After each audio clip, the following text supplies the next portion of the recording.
Cette nouvelle lune est une révolution intérieure. C'est aussi une éclipse solaire annulaire avec un véritable amas planétaire dans les 2 derniers signes du zodiaque. Le ciel est très dense. Il nous pousse dans un changement de paradigme intérieur. Certaines énergies peuvent provoquer de vrais clashs, des confrontations qui nous obligent à trancher et à agir. Je vais vous expliquer pourquoi et surtout comment utiliser consciemment les énergies de ce ciel. Bonjour, c'est Karen. On plonge tout de suite dans cette nouvelle lune au 28e degré du Verseau. Chaque fin de signe est une fin de cycle. On ne peut plus continuer ici à penser, agir ou à se projeter comme avant. Il y a une fulgurance, une poussée qui nous force à nous aligner avec le ciel pour franchir ce nouveau cap. Après plusieurs mois de passage, d'ajustement et de niveaux à franchir, cette éclipse marque un niveau supérieur. Alors regardons d'abord ce qui se passe avec Mars parce que c'est une des clés majeures. Mars est en Verseau conjoint à la nouvelle lune. Il peut être très tranchant dans les idées et les actions. Pour vivre au mieux cette énergie martienne, il est essentiel de se recentrer et de créer un calme intérieur.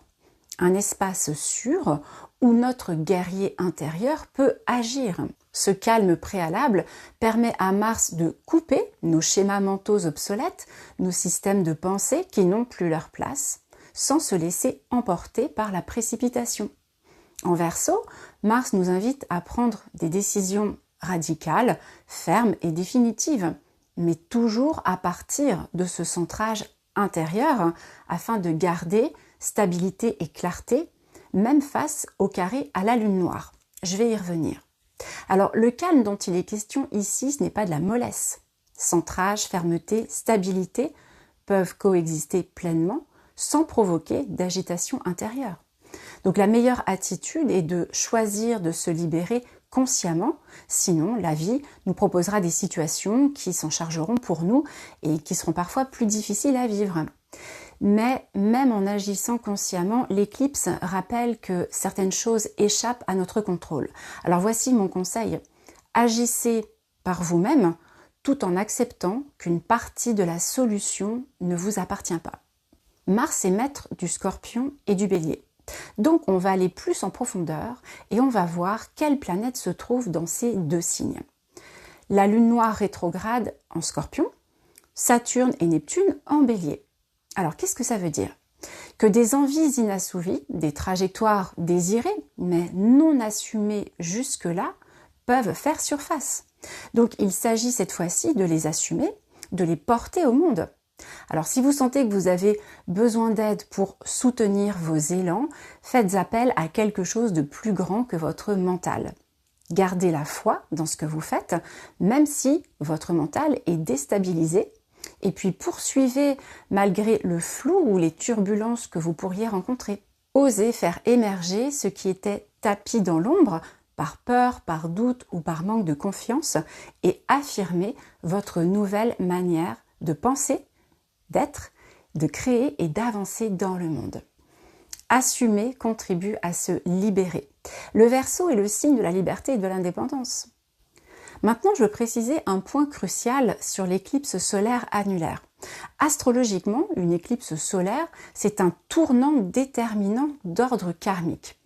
Le soleil qui représente notre identité, notre conscience, notre direction de vie, est momentanément occulté. Donc symboliquement, ça nous invite à regarder ce qui était caché, ce qu'on ne voulait pas voir, et à révéler nos intentions profondes. Ce qui s'efface ici n'est pas une perte, c'est un dégagement, une libération, un fil à la patte qui se coupe. C'est donc naturellement que l'on va aborder Uranus, planète qui libère, qui casse les attachements, et ces fameux fils à la patte. Uranus en Taureau est en tension avec cette nouvelle lune, et il permet de créer une véritable perte de repères. Ces derniers mois, nos fondations ont été déjà fortement secouées et nous arrivons maintenant au moment où les derniers liens se détachent. Donc c'est un point de libération et des changements qui semblaient inimaginables il y a encore quelques mois de cela, qui ne pouvaient pas rentrer dans notre système de pensée, deviennent désormais logique, voire naturel. Bien sûr, il reste encore quelques efforts à fournir, mais ils seront bien moindres si le travail intérieur a été fait. Alors ce bouleversement uranien peut déstabiliser, mais ce n'est pas un chaos vide de sens, puisqu'il met à jour et nous permet d'éviter qu'un grain de sable ne bloque notre machine intérieure. Donc j'ai évoqué tout à l'heure Saturne et Neptune, et je veux vous donner un angle complémentaire et fondamental de ces planètes dans cette nouvelle lune. Saturne et Neptune sont en conjonction exacte à 0 degré du Bélier. Il est donc question d'une semence. On peut donner une impulsion consciemment, mais avec Neptune, une partie du processus nous dépasse. Le sens réel de ce qui démarre ici, même si on peut pressentir en nous quelque chose de bon et d'aligné à nos idéaux les plus profonds, pourra vraiment se révéler dans le temps. Puis avec Neptune, il y a toujours une part de mystère. Alors un autre mystère que nous allons explorer est celui de la lune noire rétrograde en Scorpion, en carré à Mars. C'est un aspect délicat qu'il faut bien prendre en compte pour passer le cap actuel. Cette tension peut faire remonter des ombres, des comportements toxiques voire violents, des mémoires enfouies, des émotions intenses, des idées sombres. Et cela peut mener certains dans le fond du puits. Mais si dans ce fond du puits, nous avons avec nous une lampe, métaphore de notre travail intérieur qui nous éclaire et nous rend aptes à faire face à ces ombres, nous savons comment sortir de leur emprise et comment les aborder pour mieux les traiter. Il est en fait question de reprendre son pouvoir. Alors, qu'est-ce que le pouvoir ici?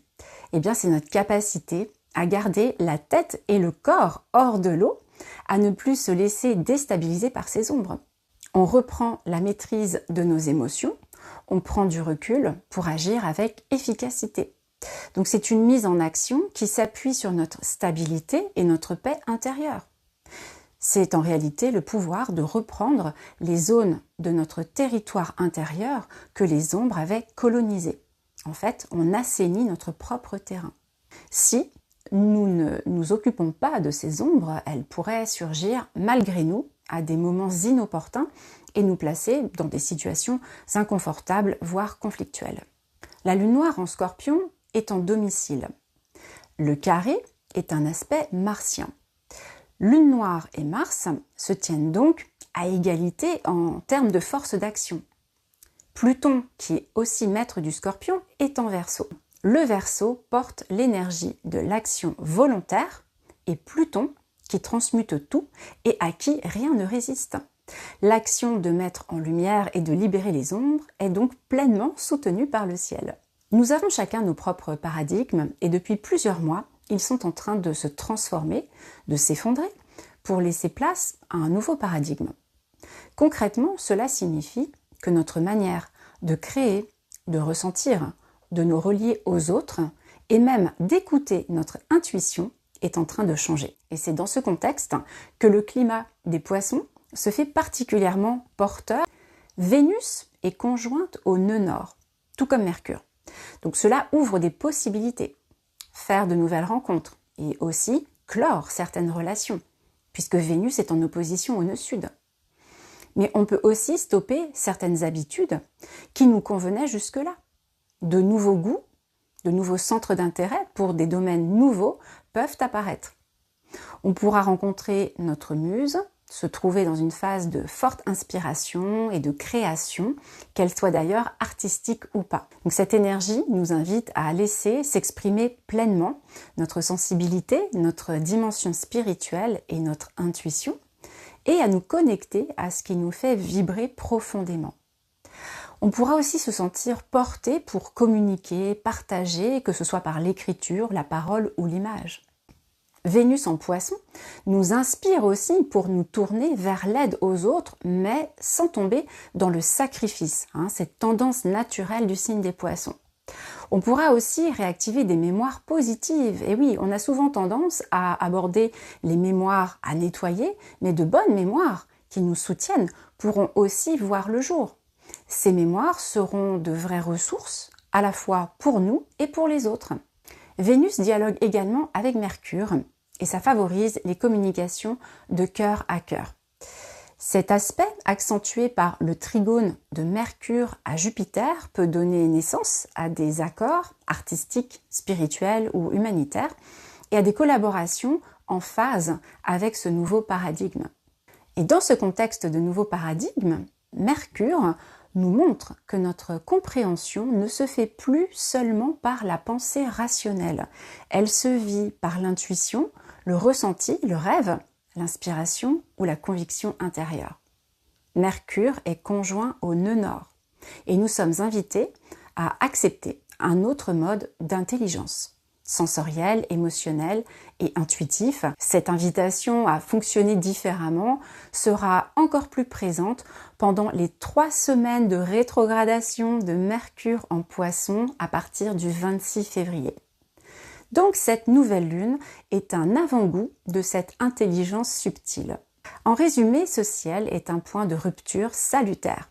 Ce qui s'arrête ou s'effondre, c'est ce qui n'est plus aligné avec notre vérité profonde. Et ce qui s'ouvre nous appelle vers un nouveau paradigme, plus libre, plus vrai, plus vivant.